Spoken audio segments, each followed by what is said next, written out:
संगमनेर तालुक्यातील 31 ग्रामपंचायतींसाठी रविवारी मतदान होत आहे। मतदान केंद्रांवर अधिकारी आणि कर्मचारी पोहोचवण्यासाठी प्रशासनाची एकच धावपळ चालली होती। 31 ग्रामपंचायतींसाठी 80,500 मतदार 611 उमेदवारांचं भवितव्य आता ठरविणार आहेत। ग्रामपंचायत सार्वत्रिक निवडणूक 2012 अंतर्गत संगमनेर तालुक्यातील 31 ग्रामपंचायतींकरता रविवारी मतदान प्रक्रिया होणार आहे। निवडणुकीसाठी प्रशासन सज्ज झालंय। 31 ग्रामपंचायतींकरता 120 प्रभागामध्ये ही निवडणूक होत असून 611 उमेदवार आपले भविष्य आजमावणार आहे।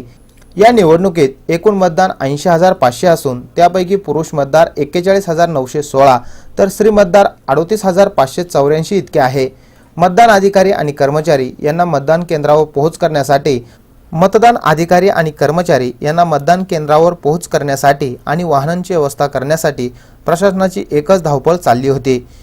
मतदानस्थळी जाण्यासाठी एसटी महामंडळाच्या 12 बसेस, सरकारी जीप 12, खाजगी वाहने 11 अधिग्रहित केल्या होत्या। ही वाहने शनिवारी सकाळी 10 वाजता मतदान केंद्रावर जाण्यासाठी रवाना झाल्या। रविवारी मतदानाची वेळ सकाळी 7:30 ते सायंकाळी 5 वाजेपर्यंत असणार आहे। नागरिकांनी निर्भयपणे मतदान करावं असं आवाहन प्रशासनाकडून करण्यात आलंय। सी मूव्हीज अँड न्यूजसाठी कॅमेरामन सुखदेव गाडेकर, संगमनेर।